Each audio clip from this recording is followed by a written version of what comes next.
Saya akan ngaji tentang betapa mudahnya berbuat baik dan betapa mudahnya bersosialisasi yang jadi kebutuhan sosial masyarakat. Kemudian di saat yang sama sebagai kebaikan menurut Islam. Ini saya baca kitab yang sangat otoritatif, yaitu kitab Sahih Muslim, di mana kita tahu dalam Islam pegangan ahli sunnah wal jamaah, juga pegangan ulama seluruh dunia adalah Al-Kutubus Sittah, kitab 6, diantaranya yang hadis Bukhari Muslim. Di sini ketika Nabi ditanya tentang beberapa kebaikan, yaitu dari pertanyaan ayul a'mali afdal, amal apa yang terbaik, di antaranya Nabi menyebut sekian: iman billah, iman kepada Allah Ta'ala.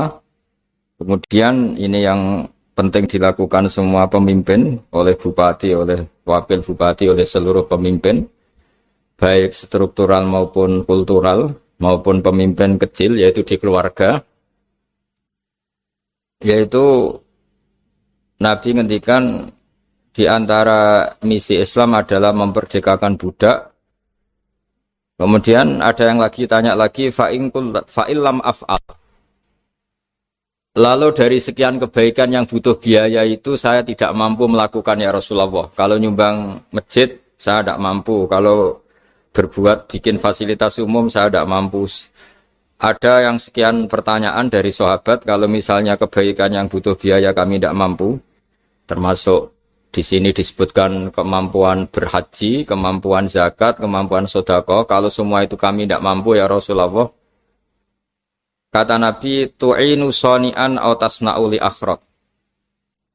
Ini di Sahih Muslim di bab iman dengan judul Babu bayani kaunil iman billah afdalal a'mal. Kalau saya tidak mampu semua melakukan itu ya Rasulullah, yaitu melakukan kebaikan yang butuh biaya. Kayak bangun masjid, bangun jalan, bangun fasilitas-fasilitas publik. Tu'inu soni'an aw tasna'u li akhraq.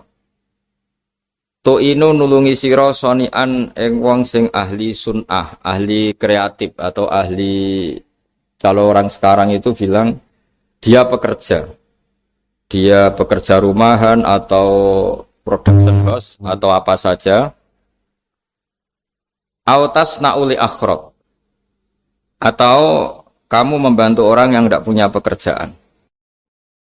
Terus sahabat masih tanya, aro'aita indo'iftu an ba'dil amal. Kalau semua kebaikan aktif saya tidak mampu melakukan ya Rasulullah, kebaikan menolong orang lain, kebaikan yang bersifat aktif. Jawabnya Nabi, dan ini pegangan saya, pegangan kita semua, panduan dari Rasulullah SAW, Nabi ngendikan, takufu syarroka anin nas fa innaha shadaqatun minka ala nafsik. Ya, saya ulang lagi, takufu syarroka anin nas fa innaha shadaqatun minka ala nafsik. Kamu dalam berislam cukup menjaga supaya kejelekan kamu tidak punya imbas pada orang lain. Ya, ini penting dalam Islam. Jadi kalau tidak bisa berbuat baik, potensi keburukan kita jangan sampai menimpa orang lain. Keburukan itu bisa kejahatan kriminal, bisa kejahatan pidana atau merugikan orang lain, atau kejahatan yang tidak sampai kriminal tapi mengganggu orang lain. Misalnya contoh gampang ini, saya sumpek-sumpeknya sendiri ingin jalan-jalan, main di teman yang di jam kerja. Ini kan sumpek-sumpeknya saya sendiri ingin hiburan, terus wisata atau dolan ke teman yang sebetulnya saat itu dia mungkin ngaji atau kerja atau harus memenuhi kewajiban cari nafkah. Gara-gara nemuin saya, akhirnya dia dikomplain sama majikannya, atau gara-gara nemuin saya, dia akhirnya tidak ngaji sama santrinya, atau gara-gara nemuin saya, dia terganggu aktivitasnya. Itu juga tidak boleh, karena berarti keburukan kita punya akibat pada orang lain. Jadi kaidah dalam Islam itu kalau tidak berbuat baik, potensi keburukan kita ini jangan sampai menimpa orang lain. Sehingga di sini Islam menyarankan uzlah. Uzlah itu nyepi. Jadi misalnya kita baru penat, baru bawaannya itu emosi, baru gak suka kumpul orang, itu ya sebaiknya jangan jalan-jalan, karena di antara kebaikan Islam itu tabassum, senyum, atau talqatu wajhin, ceria. Tapi karena kita mungkin jatuh kredit, jatuh hutang, atau punya masalah keluarga, sehingga bawaan kita itu emosi. Nah, dalam seperti ini sebaiknya uzlah, menutup diri. Sehingga kata Rasulullah SAW dalam zaman akhir di antara kebaikan itu kamu meninggalkan manusia aktivitasnya, kemudian watadaun nas min syarrik, kamu meninggalkan manusia supaya enggak kena keburukan kamu. Jadi ada momen, ada saat di mana kita mungkin kalau ketemu orang itu bawaannya ingin sengak, ingin ngomong yang enggak enak, atau kita baru penat, itu sebaiknya uzlah saja, mengurung diri di kamar atau isolasi sendiri. Karena bawaannya baru emosi. Nah, ini yang jarang dipraktekkan. Kalau sekarang malah banyak yang saat susah, malah bawaannya ingin namam, ingin menvonis orang lain atau ngadili orang lain. Padahal pesannya Nabi, kalau semua kebaikan aktif tidak bisa kamu lakukan itu, takuffu syarra ka'anin nas fa innaha shadaqatun minka ala nafsik. Sehingga keburukan kita, ya saya ulang lagi, keburukan kita yang ingin emosi, ingin apa, itu tidak punya akibat orang lain. Di sini kearifannya Rasulullah SAW, beliau masyhur ngendikan, layak dilqodi wa ghadban. Jangan sampai seorang hakim bikin keputusan ketika emosi, karena bawaannya orang emosi itu pasti nggak terkontrol intelektualnya, nggak terkontrol nuraninya, nggak terkontrol semua sifat baiknya. Itu kalau punya keputusan bahaya sekali. Sehingga Nabi dari awal ngendikan layak dilqodi wa ghadban, orang yang sedang emosi tinggi jangan bikin keputusan penting. Kemudian oleh ulama diteruskan juga jangan bikin keputusan penting orang yang sangat lapar, atau yang sangat kenyang, atau yang sangat ngantuk, atau yang super sibuk. Jadi hal-hal yang potensi buruk dalam mengambil keputusan itu harus ditinggalkan. Sehingga misalnya bupati atau wakil bupati kalau sedang tidak nyaman dengan suasana apa, nggak boleh rapat kemudian memutuskan keputusan penting. Begitu juga kiai dan semuanya. Nah, ini yang supaya otoritatif. Kenapa saya bawa kitab itu logikanya jelas ya. Kita sebagai dai, sebagai ustadz, atau sebagai mubaligh, atau sebagai siapa saja, yang ingin kita wariskan ke umat Rasulullah adalah dawuh-dawuhnya Nabi. Dan kalau kita ngaji tidak pakai kitab, itu sebenarnya umat kita jejali dengan pikiran kita, dengan ide kita. Jangan-jangan ide kita, pikiran kita ini tidak mewarisi pikiran Islam, tapi pikiran kita, atau emosi kita. Tapi kalau kita baca kitab, artinya umat ini berhak mendapat apa yang diteladankan dan disabdakan oleh Rasulullah SAW. Tapi kalau kita, itu pasti inginnya itu kita. Misalnya kita Bupati Banyuwangi, mungkin kita akan cerita Banyuwangi dengan asik. Tapi bagi daerah lain, apa urgensinya bagi saya? Begitu juga kalau kita kiai, mungkin kita akan cerita fadhilnya kiai. Tapi bagi orang lain yang keutamaannya jadi pekerja, jadi satpam, jadi guru, jadi pegawai negeri yang adil. Sehingga subjektivitas kita ini akan tinggi. Tapi kalau kita sebagai kiai baca hadis, maka umat ini mendapatkan panduan dari Rasulullah SAW. Nah, dari sekian panduan itu, kata Nabi, jika Anda tidak bisa berbuat kebaikan aktif, maka kebaikan yang harus Anda lakukan adalah potensi kejelekan kamu jangan menimpa orang lain. Makanya saya berkali-kali bilang, saya ini termasuk kiai yang jarang main ke alumni. Karena tadi, kadang-kadang alumni itu sudah mau kerja di tempat kerjanya, atau mau janjian ngantar anaknya sekolah. Gara-gara ada saya, mungkin semua itu dibatalkan. Sehingga silaturahim itu juga harus dimanage supaya tidak mengganggu haknya orang yang kita silaturahimi. Jangan sampai silaturahim jam 9, saatnya orang kerja, kemudian dia dapat peringatan dari pabriknya gara-gara sering didolani kiainya. Itu kan jadi ribet. Atau kiai karena sering didolani terus tidak ngaji, metu tamu terus. Itu kan jadi ribet. Apapun itu, sehingga orang itu harus berpikir perilakunya itu tidak punya akibat la doror wa la diror. Jangan mengganggu dirinya, juga jangan mengganggu orang lain. Ini oleh Nabi disebut takuffu syarra ka'adin nas fa innaha shadaqatun minka ala nafsik. Sifat buruk kamu itu harus dijaga supaya tidak menimpa orang lain, dan itu berarti menjadi sedekah kamu atau amal kamu pada diri kamu sendiri. Jadi ini penting dimaklumatkan ke semua kita bahwa saat kita tidak bisa berbuat baik aktif, misalnya nggak bisa sedekah, nggak bisa menolong orang, setidaknya keburukan kita tidak menimpa orang lain.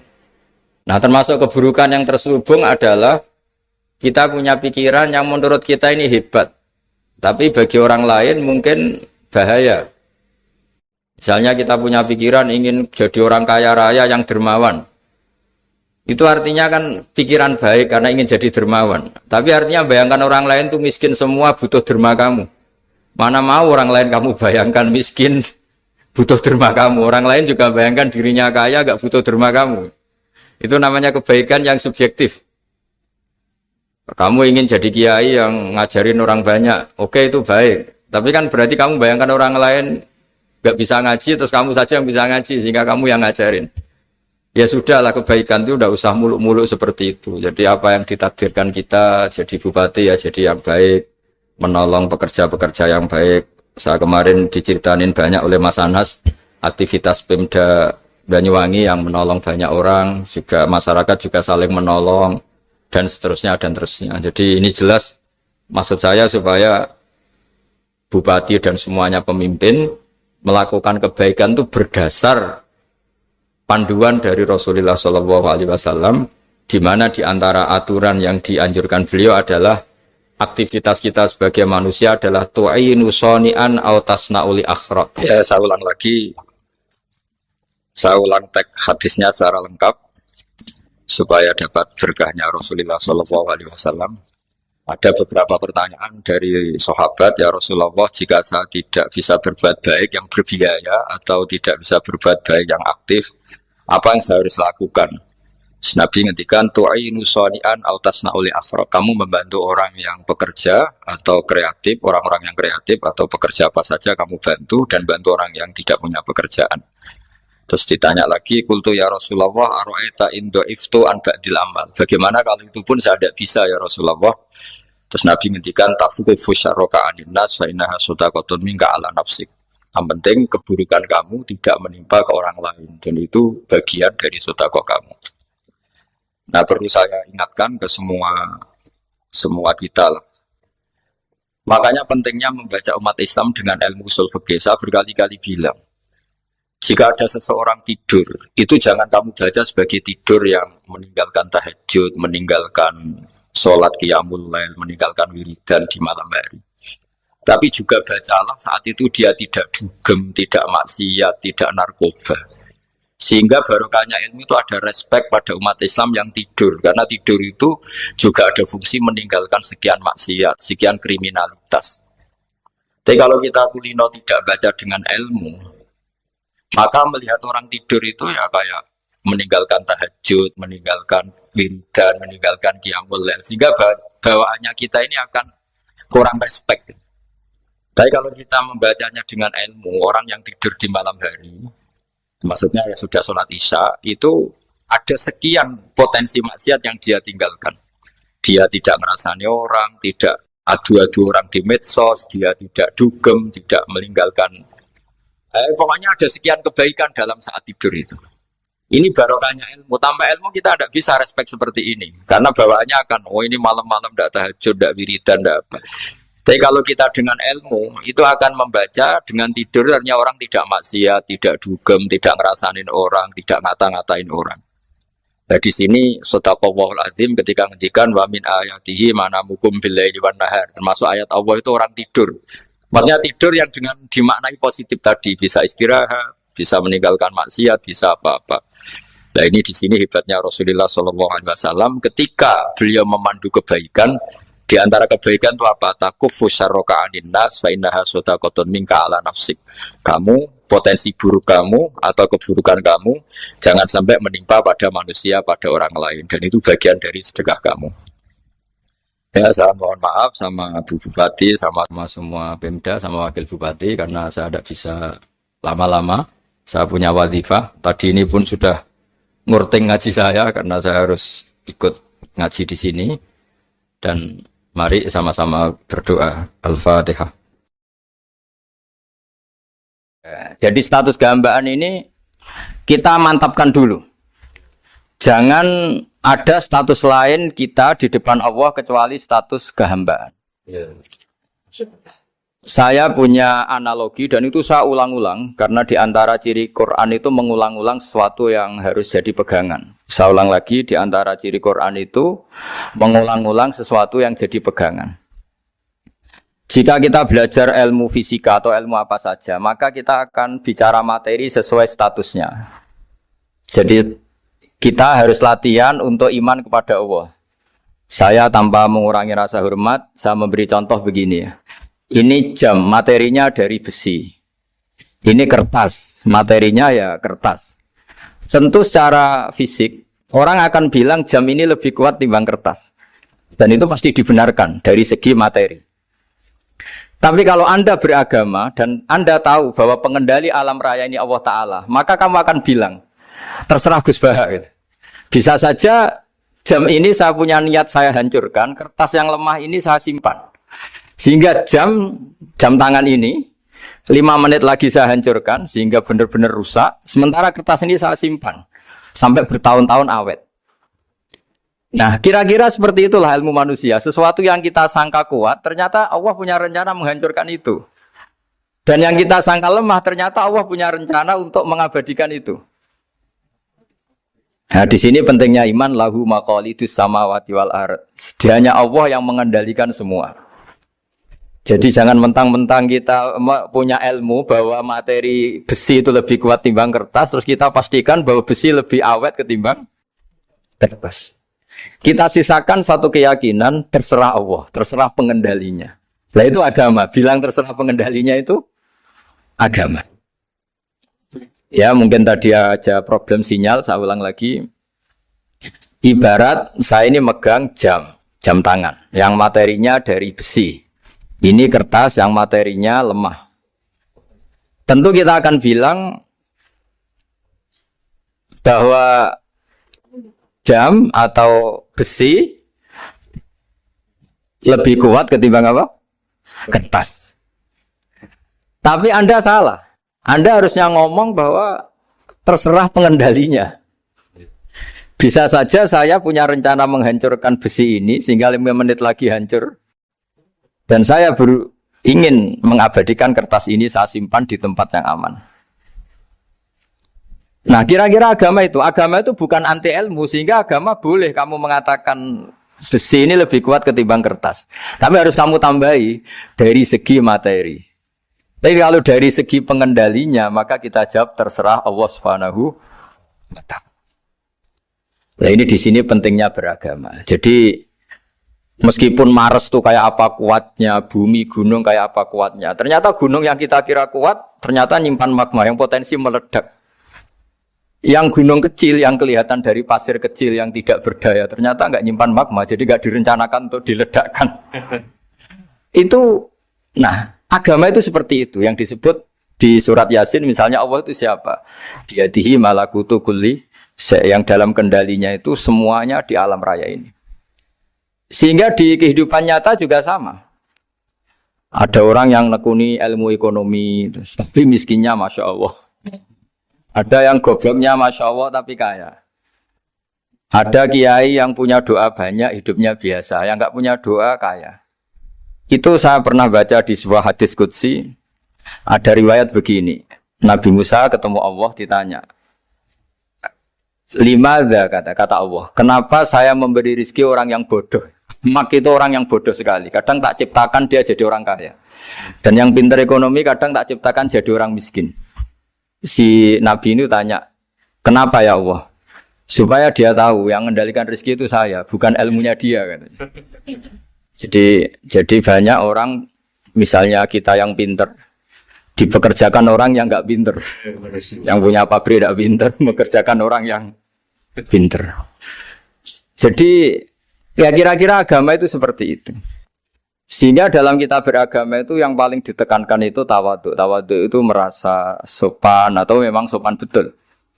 Kalau dalam Ihya disebut sekiranya Anda tidak bisa tawadhu secara rasa, tawadhulah secara ilmu. Saya ulang lagi ya, sekiranya Anda tidak bisa tawadhu secara rasa, tawadhulah secara apa? Ilmu. Karena ilmu itu akan abadi. Saya beri contoh begini. Saya ini kan misalnya kiai di kampung saya atau di kecamatan saya. Saya mungkin bisa merasa hebat karena saya tokoh di sini. Tapi pastikan sebelum ada saya yang bernama Baha ini, agama sudah jalan. Dan di daerah lain yang nggak kenal saya juga agama sudah jalan. Betapa tidak pentingnya saya di kawasan-kawasan yang nggak butuh saya atau di era yang sebelum ada saya. Nah dengan ilmu seperti itu orang pasti tawaduk karena dia tahu daerah yang nggak ada saya ternyata ya ada masjid, ada agama. Periode yang sebelum ada saya juga agama jalan. Sehingga kita tidak kumo luhur, wah kalau nggak ada saya agama nggak jalan. Zaman Wali Songo nggak ada saya agama ya jalan. Ekonomi juga gitu. Kalau Anda pakar ekonomi yang mensejahterakan rakyat, cara tawaduk itu kalau nggak bisa dengan rasa, dengan ilmu. Sebelum ada kamu banyak orang kaya, banyak orang yang nggak kenal kamu juga kaya. Banyak periode yang saat itu udah ada Anda juga kaya. Berarti Anda ini tidak siapa-siapa. Makanya saya pernah didatangin seorang profesor. Ini kisah nyata. Gus, sebetulnya saya dengan bapak saya itu pinter mana. Bapak saya itu tidak tamat SD. Tapi saya bisa profesor. Saya ini profesor. Anak saya naik kelas saja sudah senangnya bukan main. Setidaknya ini orang bodoh bisa menciptakan orang pinter. Yang orang pinter kesulitan menciptakan orang pinter lagi. Nah, kalau kita tidak bisa tawaduk secara rasa, tawaduklah secara ilmu. Ikhlas juga gitu, saya sering ngajarkan ikhlas di beberapa kesempatan ngaji. Kalau Anda tidak bisa ikhlas secara rasa, ikhlaslah secara ilmu. Pasti bisa, bukan mungkin bisa, pasti bisa. Secara ilmu. Makanya di Quran disebut fa'lam annahu la ilaha illallah. Ilmu, fa'lam itu dari kata ilmu. Saya beri contoh, saya mulai kecil sampai sekarang. Sekarang saya sekitar umur 50 tahun. Mulai kecil sampai sekarang itu ya bilang kalau kertas ini putih. Itu ya ada yang gaji, ada yang bayar. Tapi saya selalu bilang kertas ini putih. Yang hitam ya saya katakan hitam, yang merah saya katakan merah. Kenapa? Karena itu fakta. Saya ulang lagi, karena itu fakta. Sehingga saya untuk mengatakan putih tidak perlu ada yang bayar. Sehingga ketika kita latihan sholat, latihan ibadah, dan mengakui Allah itu sebagai Tuhan kita akan malu. Loh, faktanya Allah itu kan Tuhan. Mau mengatakan fakta kok minta upah ini gimana? Kita mengatakan Allah Tuhan itu sama dengan mengatakan kertas ini putih. Sama-sama itu fakta. Sama seperti saya mengatakan Pak Jokowi itu presiden kami. Itu kan fakta. Masa nunggu kalau dikasih BLT katakan presiden. Kalau enggak ya enggak. Itu kan ribet jadi. Pak Manut misalnya rektor UGM. Mbok saya enggak digaji di sana atau enggak kerja di sana bilang kalau beliau itu rektor. Pak Ganjar gubernur Jawa Tengah. Mbok saya dikenal apa enggak ya beliau tetap gubernur. Lama sekali kita mengatakan fakta itu ikhlas. Ikhlas itu artinya enggak minta apa-apa. Karena kita ingin ngomong sesuai fakta. Nah Allah Tuhan itu fakta. Gitu. Nah kenapa untuk mengatakan Allah Tuhan nunggu? Dah saya ini Tuhan kamu. Ya nunggu dulu Gusti. Kalau engkau masukkan kami ke surga, engkau Tuhan. Kalau enggak ya enggak jadi. Itu enggak bisa seperti itu. Ya Allah tetap Tuhan. Nah kalau Anda tidak bisa ikhlas secara rasa, ikhlaslah secara ilmu. Ilmu ya tadi kita akan selalu bilang yang putih, putih, yang hitam, hitam. Makanya ini pentingnya ilmu. Tawaduk juga gitu. Kalau Anda ditakdir orang yang GR, yang gede rumongso, ditakdir orang yang kumo luhur, secara rasa bisa dilawan secara ilmu. Ada periode di mana sebelum ada kita yang kaya ya banyak, yang dapat hidayat ya banyak, yang terpelajar ya banyak. Ada daerah yang nggak kenal kita, nyatanya pendidikan di situ jalan, sistem sosial baik. Betapa tidak pentingnya kita. Nah ini nanti memaksa kita atau melatih kita untuk tawaduk. Nah dari hikmah ilmu itu kemudian kita minta maaf sama orang lain itu mudah. Karena kita sadar bahwa adanya kita ini problem. Saya sering digojlok orang-orang kaya. Orang-orang kaya itu ya kadang agak kurang ajar tapi nggak bisa dibantah. Begini, pernah tanya saya gini, Gus, saya ini punya mobil mahal, harganya 2 miliar. Kayaknya yang berat pakai jalan raya saya kan. Bisa, bayarnya pajak saya mahal. Sehingga kayaknya paling pantas saya. Yang naik ontel itu kan nggak bayar pajak. Harusnya nggak boleh pakai jalan gitu. Terus saya bilang, mbah-mbahnya yang naik ontel itu pejuang, bapak kamu enggak. Kamu enggak warisnya. Artinya, ada teori dalam kitab hikam itu kitab tasawuf dalam pesantren. Itu kebaikan saja di soal. Misalnya begini, kita ini bangga sebagai urip yang tertib, hidup yang tertib di kantor, di tempat-tempat pekerjaan. Tapi kalau itu semua terjadi, kalau ada kecelakaan di jalan itu nggak ada yang nolong langsung. SAR paling efektif, tim penolong paling efektif itu ya orang-orang nganggur itu. Orang-orang yang di jalan-jalan di perapatan itu kalau ada kecelakaan langsung nolong. Itu nanti ambulan itu yang kedua, ketiga, yang nolong pertama ya orang-orang yang nganggur-nganggur di jalan itu. Ada orang tersesat nolong. Maka ketika seorang sahabat tanya, ya Rasulullah, kalau engkau melarang kita jagongan di jalan, itu kita tidak bisa.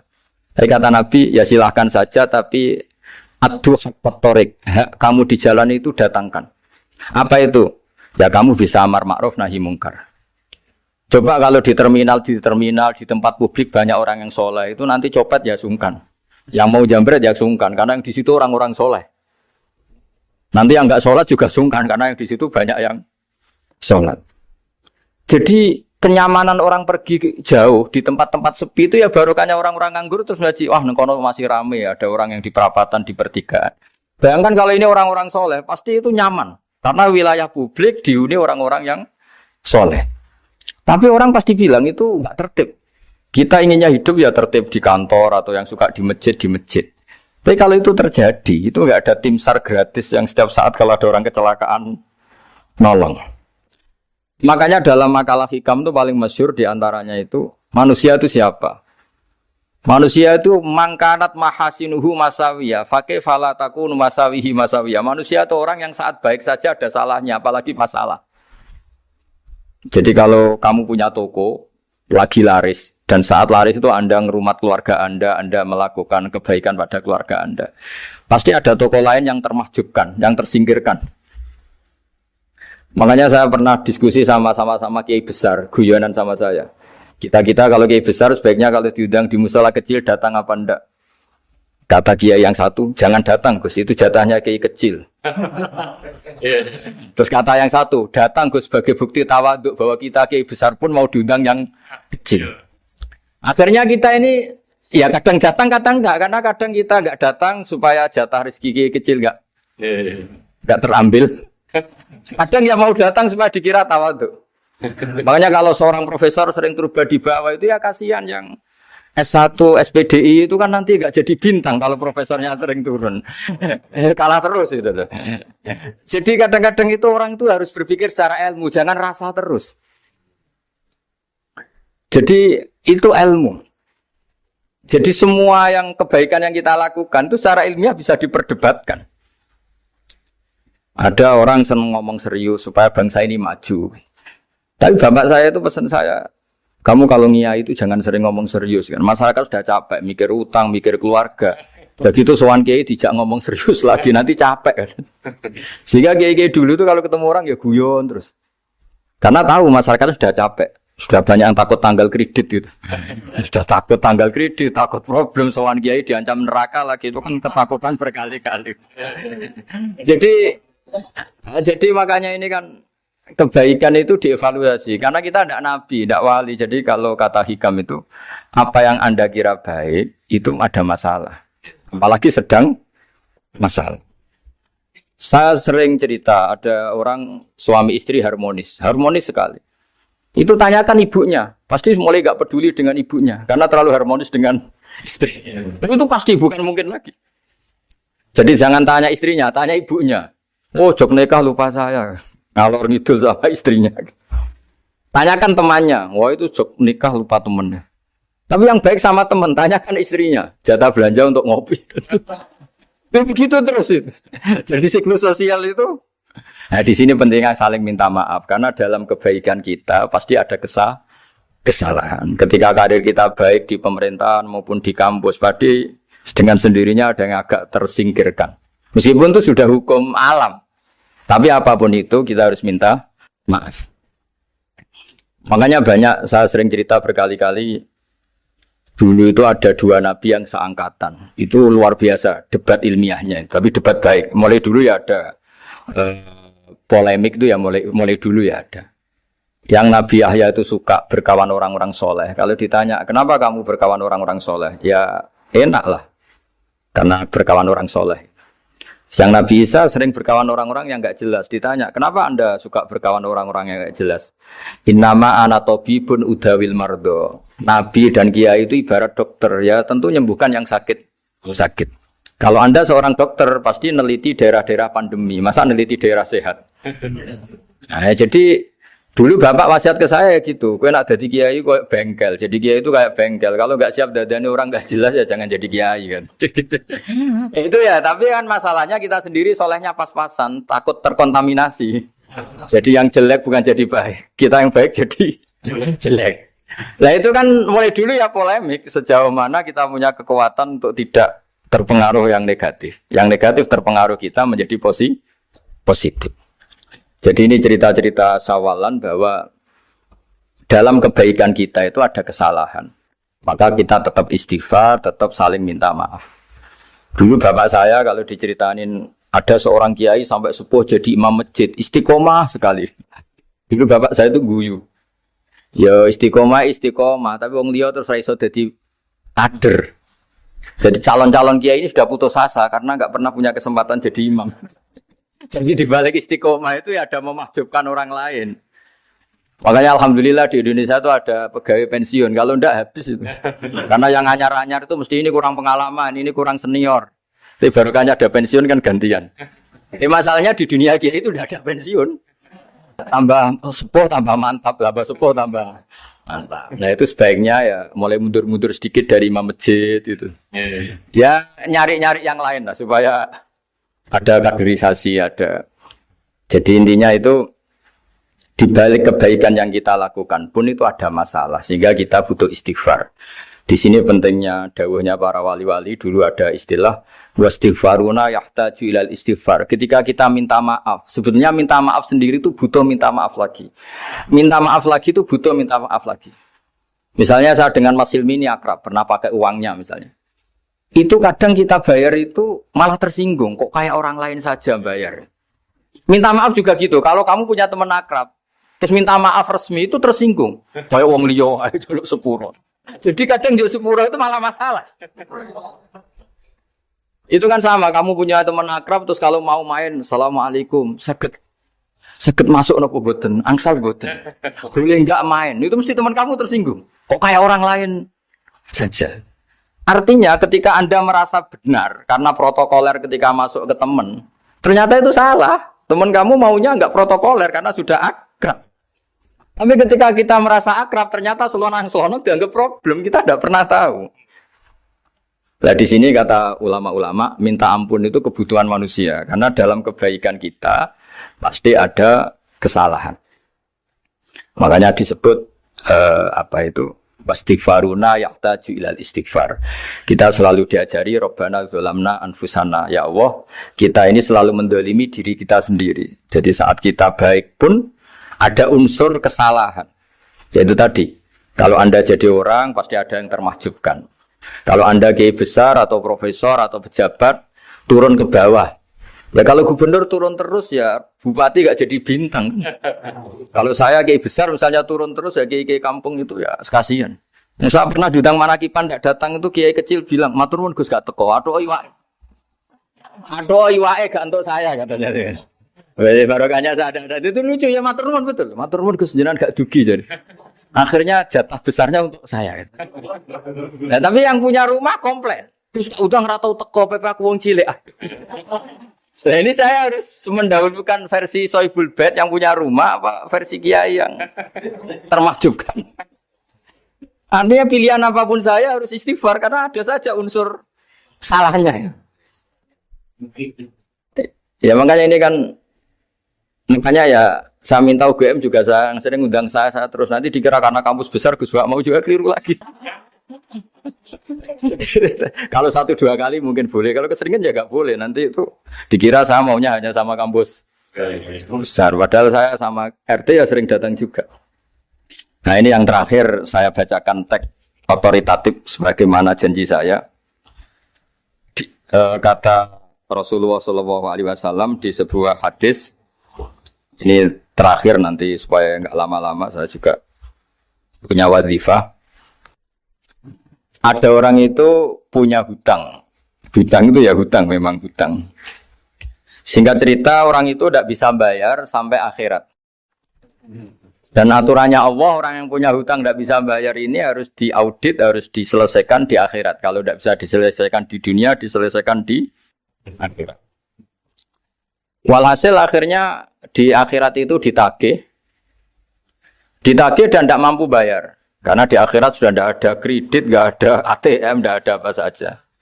Terus kata Allah, solusinya kebaikan kamu dikasihkan yang ngutangi. Ternyata kebaikan dia tidak cukup juga. Bayarnya apa? Kejelekan yang ngutangin dikasihkan yang utang. Kayak apa celakanya? Kebetulan yang ngutangi salahnya banyak, ini kan repot. Tapi Allah itu tidak suka kalau ada orang mukmin yang satu saudara kemudian masuk neraka karena saudaranya ini. Kata Allah, jika ini masuk neraka berarti disebabkan komplain atau ketidakikhlasan temannya yang mukmin. Masa orang mukmin menyebabkan mukmin yang lain masuk neraka? Allah tidak ingin. Makanya diantara nikmatnya beragama itu ukhuwah, persaudaraan. Baik persaudaraan atas nama iman atau atas nama kebangsaan atau atas nama kemanusiaan. Akhirnya si yang ngutangi ini tadi, jangan dibahasakan kreditur, nanti kita kayak banknya yang ngutangin lah nanti. Ya bahasa gampangnya yang ngutangin, karena tidak semua orang ngutangnya sama bank. Sama Allah ditunjukkan satu surga yang luar biasa. Nanti tak baca teks Arabnya ya, supaya dapat berkahnya bahasa Arab. Terus saking mewahnya surga itu, si yang ngutangin tanya, ya Allah itu untuk nabi siapa? Karena semewah itu pasti untuk kelas nabi. Atau untuk wali siapa? Katanya, terus kata Allah, sabda Allah, untuk siapapun yang mampu membeli. Lalu siapa yang bisa membeli surga semewah itu? Kamu bisa. Terus, dengan apa ya Allah? Kamu mengampuni teman kamu itu. Kamu bebaskan dari utangnya. Nanti tak kasih surga itu.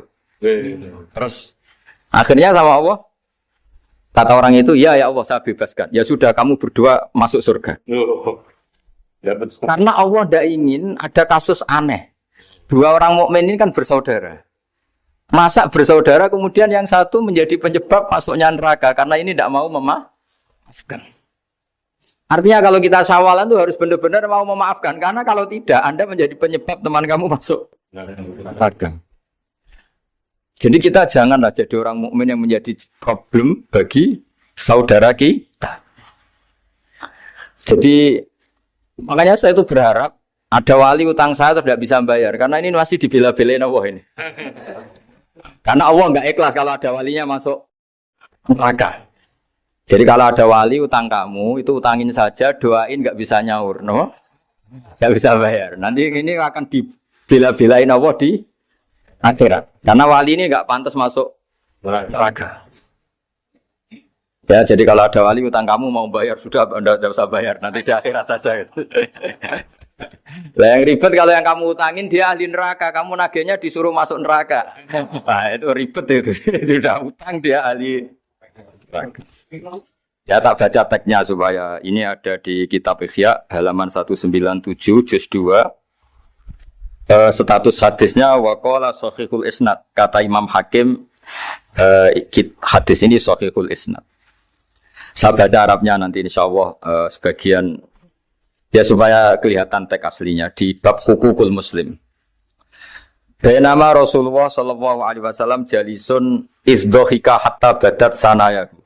Nabi ketika santai-santai duduk tahu-tahu tertawa sampai gigi depannya itu kelihatan. Jadi tertawa sangat sampai gigi depannya kelihatan. Yang notabene beliau sering hanya senyum, kali ini tertawa betul sampai gigi depannya kelihatan. Faqala Umaru radhiyallahu anhu ya Rasulullah bi abi anta wa ummi mal ladzi adhakaka. Apa yang bikin kau sampai tertawa seperti itu? Qala rajulani min ummati jasaya baina yaday rabbil izzah. Dua lelaki dari umatku sama-sama sungkeman nuntut keadilan di depan Allah. Jasaya itu sungkem, duduk bersimpuh itu kalau dalam bahasa Arab itu apa? Namanya jasiyah. Faqala ahaduhuma ya rabbi khudli madlamati min hadza. Faqala wa rudda ala akhika madlamata. Qala ya rabbi lam yabqali min hasanati syai'un. Faqala wa ta'ala li talib kaifa tasna'u bi akhika wa lam yabqa lahu min hasanati syai'un. Faqala ya rabbi falyahmil anni min auzari. Kalau kebaikannya dia tidak cukup, ya salah saya supaya dilimpahkan ke dia. Terus summa fadat aina Rasulillah sallallahu alaihi wasallam bil buka. Nabi di tengah-tengah cerita tuh nangis. Senangis-nangisnya karena habis seneng lalu nangis karena ini kan kebaikannya sudah dikasihkan habis cukup enggak cukup. Akhirnya kejelekan yang ngutangin ini diberikan. Makanya kalau kamu ingin masuk surga, utangi orang-orang soleh sebanyak-banyaknya. Dan doain enggak bisa apa? Nyaur. Tapi tak jamin orang soleh itu enggak suka utang. Karena hidupnya sederhana ini. Kayaknya saya tidak akan utang Mas Ilmi itu. Karena orang soleh itu hidupnya sederhana, pasti tidak butuh. Kalaupun utang paling ya untuk makan kan gampang nyaurnya apa? Terus kata Rasulullah, faqala inna dzalika yaumun azimun yauma yahtadun nasu fihi ila ayuhmala anhum min auzarihim. Terus fayaqulu wa ta'ala lil mutadzallim irfa basarak. Coba kamu lihat yang di sana itu ada apa?